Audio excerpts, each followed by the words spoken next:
Wow!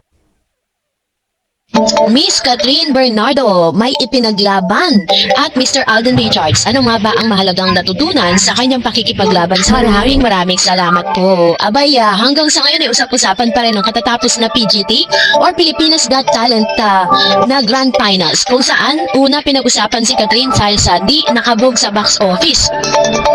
Muli na naman kasing pararangalan si Catherine Bernardo bilang phenomenal box office queen ng Philippine Cinema sa 53rd edition ng Box Office Entertainment Awards sa Guillermo Mendoza Memorial Scholarship Fund or GMMSF. Hindi nga nakabog sa pagiging box office queen si Kat ha. Bali ito ang pangatlong beses sa pagiging phenomenal box office queen ng Star is Asia Superstar. Bukod pa riyan ang dalawang box office queen awards niya.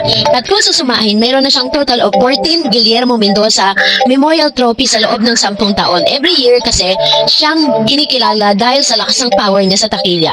Kung matatandaan, unang kinilala sa phenomenal box office stars Kat kasama si Daniel Padilla noong 2019 para sa movie nilang The House of Us. Magkasabay silang na-elevate ni Deeds from box office king and queen to phenomenal box office king and queen dahil sa last movie nila together. Kaya naman talagang wagi-wagi itong si Miss Catherine Bernardo sa lahat ng kanyang mga ginagawa. Pero nag-trending din po itong si Miss Catherine dahil po sa kanyang matinding pinaglalaban. Ipinaglaban kasi si Cardong Trumpo ni Catherine, matalas na mata sa may talent. Kasi nga naman parang ang dami po mga nag-question sa napili, na parang pumasok sa Grand Finals si Mr. Ricardo Trumpo. Ibinida ng netizen ang ginawang pagtatanggol ni Catherine Bernardo sa Pilipinas Got Talent Season 7 Grand Winner na si Cardong Trumpo noong Judges Call. Viral na ngayon ang sabing clip kung saan pinili nga ni Kat na pumasok sa semifinal si Cardong Trumpo pero kinontra ng isa pang judge na si Freddy or FMG Garcia. It isn't sensational enough, sabi ni FMG. Really, I was so fascinated, sagot ni Kat. Ang kontra naman ni FMG, kailangan malapit ka doon sa performance for you to appreciate it. Magtatanggol naman ni Kat, but isn't that nice na makapasok siya sa semifinals at ma-introduce natin sa iba yung Trumpo. Pumasok din si Donnie Pangilinan sa usapan at sinabing pag-usapan na lang natin, magboto na lang tayo. Sinang-ayunan naman ito ni Kat at FMG. Sabi nga ng mga netizen, kung hindi nila nilaban si Kat si Cardong Trumpo, ay wala tayong grand winner na malakas na panlaban sa mga franchise ng Got Talent sa iba't ibang bansa. May mga matangaraw si Kat sa pagkilatis na magaling at world-class na talent at mahusay nitong magnagampanan ang pagiging judge ng nasabing show. Masayang-masaya naman si Kat sa pagiging grand winner ni Cardong Trumpo. Sabi niya, oh my God, my heart. Ang saya-saya lang ng puso ko ay Team Pilipinas na ang nagsabi na at nag-decide hindi lang kaming judges, kundi ang buong Pilipinas na deserve ni Tatay Cardo. Say ni Kat sa interview sa kanya after ng final showdown ng Pilipinas Got Talent Season 7 na naganap nitong linggo, June 22, sa The Theater and the Soler sa may Parañaque City. Wish ng mga viewers na makabalik si Kat bilang judge para sa next season ng Pilipinas Got Talent. So, ganito po yung, kumbaga natuwa si Miss Catherine kasi yung pinaglaban niya, talagang nanalo, diba? Isa kasi yan sa mga ipinaglaban niya. Pero, base naman po sa interview ni Mr. Alden Richards kung saan meron din siyang ipinaglaban. Panoorin natin ito. It's also part. Hindi na it's also part. Ayun kasi isipan dito sa kanabayaran siya sa lahat ng mga binigay sa aking blessings. Ayun ko siya ilagay sa malahit. Meron lang na aspect ng buhay ko na feeling ni Lord na kinakalimutan ko in terms of myself. Na parang siguro masyado. Kaya ko lagi, masyado ko nang pinatali yung sarili. Kaya ko sinabi ko sa dito yung sarili. Sige, sige. Dahil may problema ko makapag. Wala ko doon. Hindi ko kita ang mga sa pero wala akong joke lang siya. Sumuga po yata. Sa priorities na sa tabi ng sarili. Ay, kasi delikado wala. Siguro, partly yes, but it's really more Yung value ko naubos dahil masyado isang binigay. kasi pag meron kang binibigay, Meron pinanggagalingan niya. Ang kung pinanggagalingan, maaaring maubos siya. dahil si Lord lang naman ang infinite. And ito naman yung sarili. Strong na yun. Hindi ka na maubos. Kasi yung Lord ka naman.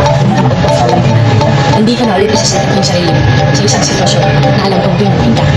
Yun yung bato sa akin. Paano mo yun? So, 100%. Kung itatrans na-expose po natin ang ilan sa mga statement nitong si Mr. Alden Richards. Sinasabi niya na natutunan niya na piliin muna first ang kanyang sarili bago niya isipin ang iba. Kasi isa sa mga nagpalubog ngayon or parang naramdaman niya yung feeling of depression nang ibigay niya ng buong-buo ang tiwala niya sa mga taong akala niya ay mapagkakatiwalaan. So, kayo po, anong nang saloobin patungkol dito, comment down below. And for that, narito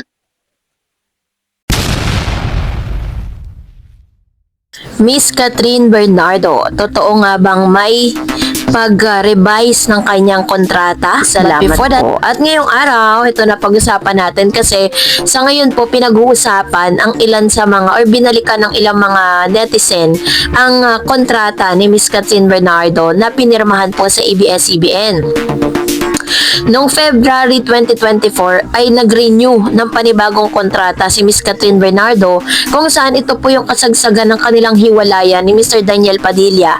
Naghiwalay sila ni Daniel, kinumpirma nila na sila hiwalay November 2023 and then nagkaroon ng renewal of contract ng February 2024. So, balikan natin yon. So, ang artikulong pinamagatang Catherine na nga kung kakayanin lahat ay tumatalakay sa pag-renew ng kontrata sa aktres na si Catherine Bernardo sa network ng ABS-CBN noong Feb 2, 2024. Sa grand signing event na pinangunahan ni Dimples Romanta, makikitang luha ang bumuo sa mga mata ng aktres habang nagpapahayag siya ng kanyang dedikasyon sa media powerhouse. Ikinuwento ni Catherine kung paano nito inukit ang kanyang pangako noong 2020 sa gitna ng pagsubok ng network, pag-shutdown ng ABS-CBN, na natili siya at nagpa siya na patuloy itong susuportahan.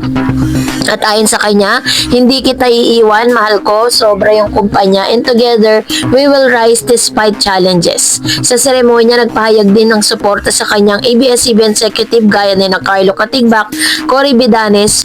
Pinuri nila ang kanyang talento, kabaitan at grace, elementong naiiba sa karaniwang mga showbiz personalities. Dumalo rin ang kanyang pamilya, mentors at sa industriya, managers at mga kaibigan. Ipinakita ng press release ng ABS-CBN ang emosyonal na highlights ng naturang pagtitipon. Sa kabuuan, ang artikulo ay isang feature tungkol sa loyalty ni Catherine sa ABS-CBN, ang kanyang matibay na paninindigan sa kabila ng dumaan na matinding pagsubok sa kumpanya at ang emosyonal na koneksyon ng kanyang network at sa mga tumatayong pinuno nito. So bukod po sa pag-iyak at doon po sa mga emosyonal na statement ni Miss Catherine Bernardo dito po sa kanyang contract signing, ay naging viral din at pinag-usapan ang ilan sa mga nilalaman di umano ng kanya pong kontrata. Naka-include daw di umano dyan na pinag-usapan ni Manay Christopher Mina, nakasama daw di umano doon po sa kanyang kontrata na hindi muna siya gagawa ng any projects na kasama si Daniel Padilla. Kaya po nagkaroon sila ng solo era that time, no? So, isang buong taon ng 2024 ay wala po silang any projects sa ginawa, no? Ang pinakahuli po nilang proyekto is yung Too Good to Be True. Dahil dyan na pag-uusapan po yan ngayon kasi may mga umuugong na balita matapos po sabihin ni Miss Catherine na nag-uusap na daw di umano ang mga bosses patungkol po sa pinakabagong proyekto ni Miss Catherine. Pero wala pa pong dinidisclose kung sino po ang kanyang makakasama. Ayon po sa mga netizen, ayon po sa mga fans si Catherine or na mga katden na parang naka-include doon po sa kanyang pinakakontrata na hindi po pwede or parang hindi niya inahayaan or binibigyan ng karapatan nung si Daniel Padilla na makasama niya sa mga projects. Kaya po marami po talagang nagbibigay ng mga opinion nila na hindi raw di umano totoo or hindi raw di umano pumayag ang isang Catherine Bernardo na magkaroon sila ng project. Unang-una po, wala pa naman po talagang dinidisclose ang ABS-CBN na ang makakasama ni Miss Catherine Bernardo sa proyekto niya ay si Mr. Daniel. Wala pa pong confirmation with regards to that. And if ever naman po na manggaganap yan, alam ko pong merong marami or malaki ang biggest. Ngayon pa lang, alam ko tinatrabaho na yan ng ABS kung totoo talagang si Daniel ang makakasama niya. Kaya ako po, doon pa rin ako sa punto ng parang maniniwala lang ako pag nandyan na. Kasi wala pa namang sinasabi. Ang sabi pa lang ni Catherine ay may bago siyang project. Malay nyo, yun po yung kanyang project na Elena, pero hindi po si Daniel Padilla ang kanyang kasama. Kasi dalawa po, nahati kasi ang opinion ng mga tao with regards to that. May mga tao, may mga fans ng Katniel na gusto nilang magkasama nga ang Katniel sa isang proyekto. Meron din ang mga fans si Catherine at Daniel Padilla na mas gugustuhin na nilang maging solo era na nga lang ang bawat isa. So, wag po natin masyadong pangunahan at wag tayo magpa-stress sa mga bagay na hindi natin control.